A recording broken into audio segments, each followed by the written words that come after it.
Assalamualaikum warahmatullahi wabarakatuh. Hamdan wa syukran lillahi wahda wa la hawla wa la quwata illa billah. Sehat semua? Semakin bahagia, penakluk dunia.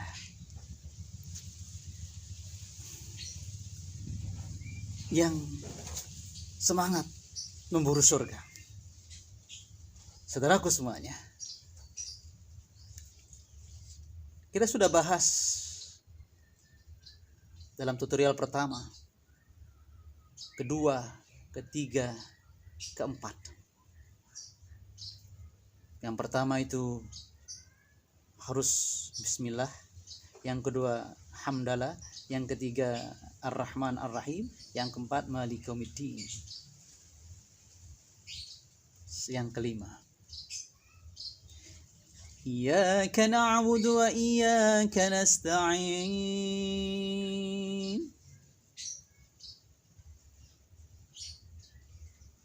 Hanya Engkau yang kami sembah ya Allah. Hanya Engkau tempat kami meminta pertolongan ya Allah.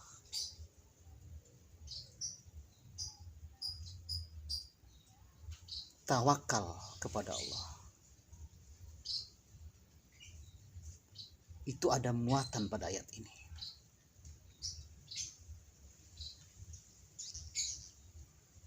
Tidak menyekutukan Allah juga ada. Terkandung dalam seruan Allah ini. Tetapi yang menarik, teks ayat ini adalah teks pernyataan kita. Ikrar kita, iyyaka na'budu wa iyyaka nasta'in. Keluar dari sini, dari dalam hati yang paling kuat, dahsyat meledaknya. Kita sampaikan kepada Allah, hanya Engkau yang kami sembah, dan hanya padamu kami minta pertolongan ya Allah. Ini kiat atau cara kelima yang harus kita lakukan kalau kita ingin menguasai dunia dan tidak dijajah oleh dunia ini.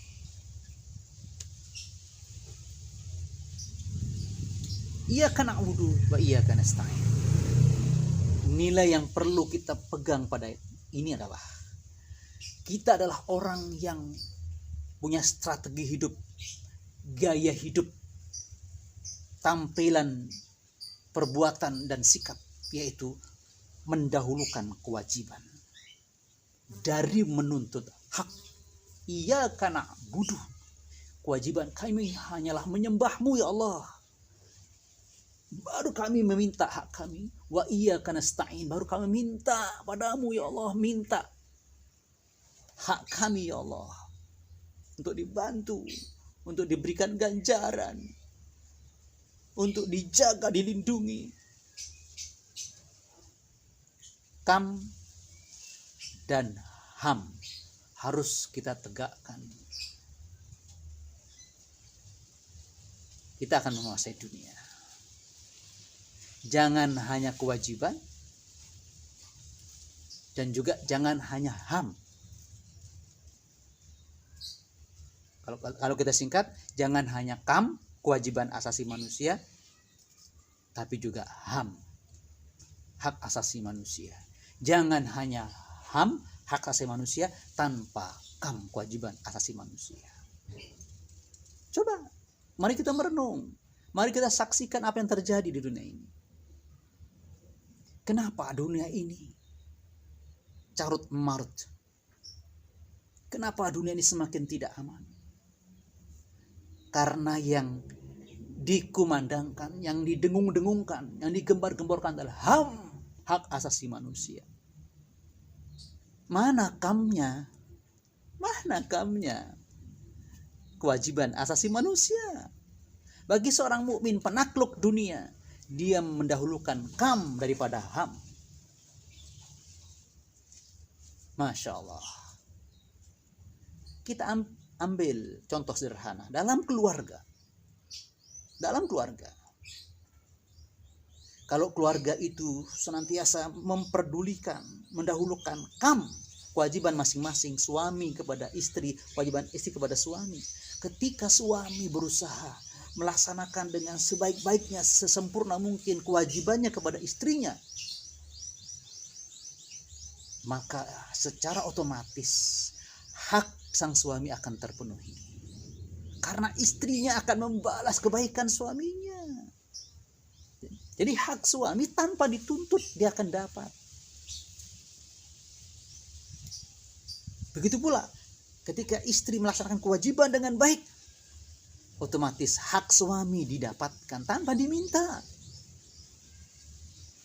Dan hak istri pun akan diberikan karena ini balasan dari kebaikan istri kepada suaminya. Insya Allah. Begitu pada dalam pemerintahan. Kalau pemimpinnya melaksanakan kewajiban dengan baik, insya Allah akan aman rakyat ini. Rakyat akan patuh ikut membangun. Karena apa? Karena pemimpinnya bukan hanya retorika yang ditonjolkan, bukan hanya pencitraan, tetapi kewajiban itu dilakukannya. Tenang rakyatnya. Rakyat ikut membantu, membela pemimpinnya. Hak pemimpin akan terpenuhi. Ketika kewajibannya sebagai pemimpin juga telah dipenuhi terlebih dahulu. Kalau HAM saja yang kita bahas, HAM saja yang kita gembar-gemborkan, HAM saja yang kita perjuangkan, seluruh manusia mengatakan hak saya, bukan hak saya. Oh, yang lain hak saya, yang lain hak saya. Semua mengaku benar, semua mengaku berhak. Tidak yang mengalah, diar. Perkelahian terjadi, saling sikut terjadi, bahkan perang terjadi. Dan masing-masing mengatakan ini hak kami. Jadi ini, kalau tidak ada KAM, bahaya dunia ini. Bahaya kehidupan kita. Kita tidak akan menguasai dunia ini. Carut marut dunia ini kalau hanya HAM saja. Iyyaka na'budu wa iyyaka nasta'in. Kumandangkan selalu, ingat selalu, dan sudah kita ucapkan dalam setiap sholat minimal 17 kali dalam sehari semalam, bahwa kita adalah suami, pemimpin, tetangga, siapa lagi, anak, istri, siapapun, berusaha untuk memenuhi kewajiban kepada orang lain. Bukan hanya menuntut dan menuntut. Menuntut itu gampang, tapi melaksanakan kewajiban itu lebih berat. Biasanya kalau yang berat kita lakukan, insya Allah besar juga bagian yang kita dapatkan. Insya Allah yang kecil-kecil akan ikut terbawa dengan keberkahan melaksanakan kewajiban yang terasa berat. Masya Allah. Mulai sekarang, mari kita pertanyakan kepada diri kita masing-masing. Sebanyak apa, sejauh mana kewajiban yang telah aku lakukan, yang aku sudah tunaikan kepada Allah, kepada istri, kepada suami, kepada rakyat, kepada pimpinan, kepada tetangga, kepada anak. Insya Allah dengan cara ini kita akan semakin mudah menaklukkan dunia ini. Dunia dalam genggaman kita, bukan dalam hati kita. Sampai bertemu pada tutorial yang ke-6. Cara menaklukkan dunia ini. Tetap semangatnya, pemburu surga. Wallahul muwaffiq ila aqwamit thariq. Assalamualaikum warahmatullahi wabarakatuh.